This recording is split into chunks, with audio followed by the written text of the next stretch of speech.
अस्सलाम वालेकुम everyone. I hope आप लोग सब खैरियत से होंगे, मज़े में होंगे। भई आज जो है सबसे पहले मैं बात करना चाहूँगी सज्जल अली और हमज़ा सोहेल के बारे में। इन दोनों के बारे में ये कहा जाता है कि ये दोनों शादी करने वाले हैं और एक-दूसरे से बेइंतहा मोहब्बत करते हैं।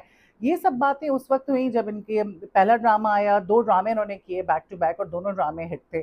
पहले ड्रामे के बाद जब दूसरा ड्रामा आया तो लोग बड़े हैरान हैं और उन्होंने कहा कि यकीनन इन दोनों के बीच में कुछ ना कुछ है, तभी ये दूसरा प्रोजेक्ट भी साथ कर रहे हैं। लेकिन दिल वाली गली जो है उसका किसी फ़ैन ने एडिट बनाया था और उसको रीशेयर किया हमज़ा सोहेल ने स्टोरी पे और बड़ी रोमांटिक सी जो है वो उस पे कैप्शन लिखी, तो लोगों ने उसके बाद ये यकीन कर लिया कि वाक़ई इन दोनों के बीच में कुछ है। लेकिन सज्जल अली जो हैं वो बिल्कुल इसके बरक्स बात करती हैं और वो कहती हैं कि भई अगर ऐसा कुछ भी हुआ मेरी शादी के हवाले से तो वो आप मेरे मुँह से सुनेंगे, किसी और से नहीं।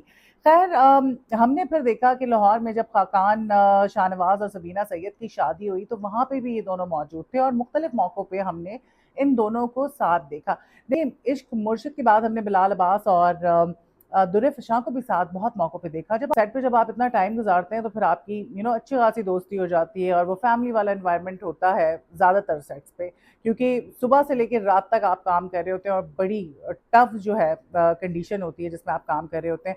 सो वो दोस्तियाँ होती हैं और वो जब फिर आप नज़र आते हैं बाहर इकट्ठे तो लोगों को लगता है इनके बीच में कुछ है। सो लेट्स सी क्या होता है, क्या नहीं होता। मीडिया की चंद लोगों का ये कहना है कि इनकी केमिस्ट्री सिर्फ़ ऑन स्क्रीन नहीं बल्कि ज़िंदगी में, असल ज़िंदगी में भी बहुत अच्छी है, लेकिन उनको ये नहीं लगता कि ये शादी करेंगे। इनकी शादी का कोई सीन नहीं है। हो सकता है कि 1-2 साल बाद कुछ हो तो हो, फ़िलहाल कोई ऐसा इरादा नहीं लगता है, ना ही इन दोनों की इस तरह की कोई प्लान्स है। चंद लोगों का कहना था कि सज्जल का फ़िलहाल शादी का कोई इरादा नहीं। सो लेट्स सी आगे क्या होता है, क्या नहीं होता। हम तो यही चाहेंगे कि भई अगर कुछ है आपके बीच में तो आप शादी कर लें। डेटिंग वाला जो सिलसिला है वो ठीक नहीं है और आजकल तो हमने देखा है काफ़ी सारी सेलिब्रिटीज़ जो हैं वो थोड़ा टाइम डेट करती हैं and then they decide to get married. अच्छा जी, हमने ये बात कर ली, अब जो है हम आ जाते हैं दूसरी खबर की तरफ। भाई फाइनली मैंने जो है पहली एपिसोड देख ली न्यू ड्रामा सीरियल जो ग्रीन एंटरटेनमेंट टीवी पे ऑन एयर हुआ है, एक मोहब्बत और। इसकी कास्ट के हवाले से भी मैंने आपको बताया था, ये जो है फ़ायज़ इफ्तिखार ने इसको लिखा है, फ़ारूक रंग जो कि बहुत बड़ा नाम है, बड़े हिट प्रोजेक्ट्स देते रहे हैं, उन्होंने इसको डायरेक्ट किया है। तहरीन चौधरी जो है इसकी प्रोड्यूसर है। मल्टीवर्स जो है एक प्रोडक्शन हाउस है, उसकी ये प्रोडक्शन है। आहत रज़ा मीर हैं और आहत रज़ा मीर जो है एज़ हारून मलिक, उसके अंदर है माया अली जो है उनका नाम है, खुशबख्त नाज़ और हाजरा यामीन एज़ सोनिया। उसके अलावा कास्ट में मुनज़्ज़ा आसिफ हैं जो कि हारून की मदर बनी है, यानी कि आहत रज़ा मीर की। डोडी खान भी हमें इसमें नज़र आए लेकिन उनकी पिक्चर जो है बहुत क्लियर नहीं थी और यूसुफ बशीर इसमें हैं और वो बने खुशबख्त के फादर। अच्छा जी, सामिया मुमताज़ जो हैं वो खुशबख्त की मदर बनी है और उमैर राना भी नज़र आए जो कि चैनल के मालिक हैं।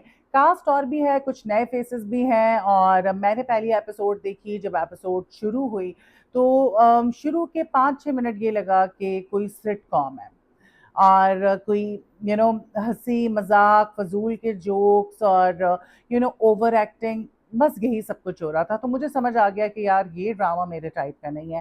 ख़ैर आगे भी हमने देखा सारे कैरेक्टर्स जो हैं वो एस्टेब्लिश कर रहे थे। एक जो है खुशबख्त की फैमिली दिखाई जा रही थी एक तरफ और दूसरी तरफ आहत रज़ा मीर की दिखाई जा रही थी। आहत रज़ा मीर जो है वो जर्नलिस्ट हैं, लेकिन उनकी पर्सनैलिटी जर्नलिस्ट वाली थी नहीं। प्रोग्राम होस्ट हैं, क्योंकि हमने देखा है कि हमने जब न्यूज़ चैनल्स के साथ काम किया तो कितनी टफ जॉब होती है। आप लटके हुए होते हैं, कब कोई खबर आ रही है और आप जो है ना मुस्तकिल अलर्ट पर होते हैं कि जी अब क्या होने वाला है और मुझे कवर करना पड़ेगा। इवन जो प्रोग्राम होस्ट भी हैं वो फारिग नहीं बैठे होते, वो घंटों जो हैं न्यूज़ जो होती है उसके हवाले से रिसर्च कर रहे होते हैं, चीज़ें गैदर कर रहे होते हैं ताकि वो सही चीज़ पहुँचा सकें और गलती की गुंजाइश होती नहीं है। सो वो जो कैरेक्टर है वो मुझे समझ नहीं आया कि वो किस किस्म का जर्नलिस्ट है और फिर उसका पॉलिटिशियन दिखाया है, उसके साथ जिस तरह से बातचीत, तो वो मुझे बड़ा नॉन सीरियस और मुझे लगा कि आहत रज़ा मीर की काफ़ी ओवर एक्टिंग थी और माया खान जो है वो बहुत प्यारी लग रही थी लेकिन बोलती वो बहुत अच्छा है। जैसे मन मायल में उन्होंने खूबसूरत जुमले बोले थे, डायलॉग्स उनकी जो डिलीवरी थी बहुत अच्छी थी, लेकिन यहाँ पे मुझे चंद मौक़ों पे लगा कि वो बहुत बन के बोल रही हैं, चबा के बोल रही हैं।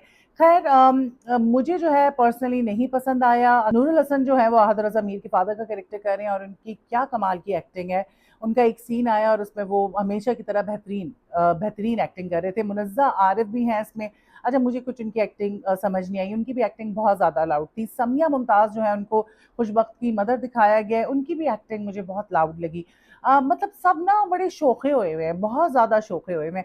तो खैर इन शॉर्ट ये कि YBQ और नूरुल हसन जो है, यूसुफ कुरैशी जो है, यूसुफ बशीर कुरैशी YBQ उनको कहते हैं, वो भी यहाँ इस ड्रामे के अंदर है और काफ़ी जो है अच्छी एक्टिंग कर रहे हैं। तो ये दोनों जो सीनियर मेल कास्ट है ये बहुत अच्छी एक्टिंग करी है। बाकी मुझे किसी की एक्टिंग समझ नहीं आई। इस्लामाबाद दिखाया गया है, इस्लामाबाद की सीनरीज दिखाई गई हैं, लेकिन ये ड्रामा सीरियल जो है ना, ये मुझे सिटकॉम ज़्यादा लग रहा है और ड्रामा कम लग रहा है। तो पर्सनली मुझे अच्छा नहीं लगा और मेरा नहीं ख्याल कि मैं इसको आगे देख सकूंगी, क्योंकि बाज़ औक़ात आपको पता चल जाता है जब कोई भी प्रोजेक्ट शुरू होता है तो पहली एपिसोड में ही आपको समझ आ जाता है कि ये देखना है कि नहीं देखना।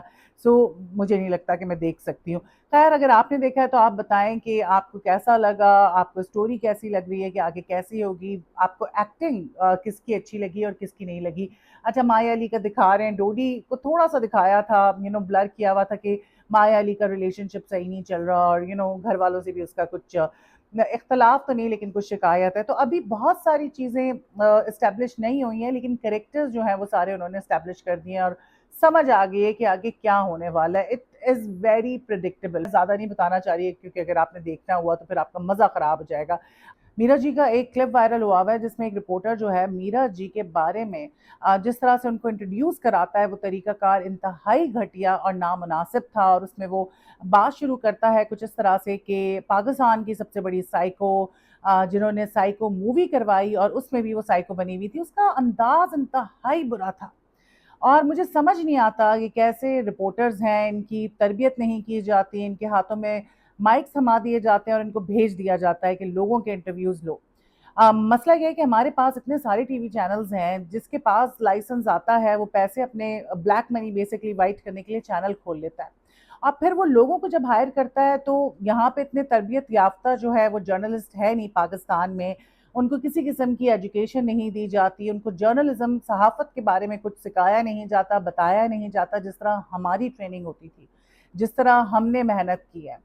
वो कोई सोच भी नहीं सकता। पाकिस्तान के बड़े-बड़े सहाफ़ी जो हैं, उनके साथ हमने काम किया और हमें बाकायदा न्यूज़ बनाने से लेके न्यूज़ पढ़ने और फिर उसको ऑन एयर करने तक का हर एक चीज़ जो है, वो बताई जाती थी। और फिर बाहर जाके भी पढ़ाई की, इंटरनेशनल जो बड़े जर्नलिस्ट थे, उनसे भी चीज़ें सीखी। लेकिन अब जो है, हर कोई जर्नलिस्ट है और हर कोई रिपोर्टर है और फिर यही होता है जो मीरा जी के साथ हुआ और उसने जिस तरह से बदतमीज़ी की, मीरा जी फाइनली पहली दफ़ा बोल पड़ी और मीरा ने बड़ा अच्छा बोला, लग ही नहीं रहा था कि मीरा है। और मीरा ने कहा कि आप लोग अगर हमारी इज़्ज़त नहीं करेंगे तो फिर कौन करेगा? फिर बॉलीवुड जाकर ही हमें इज़्ज़त मिलेगी। और आप मुझे साइको कह लें, हाँ, मैं साइको हूँ, लेकिन हमने शान और मैंने इतना बड़ा इनिशिएटिव लिया, बजाय इसके कि उसको डिस्कस किया जाए, उसको एप्रिशिएट किया जाए, लोग जो है इस किस्म की हरकतें कर रहे हैं।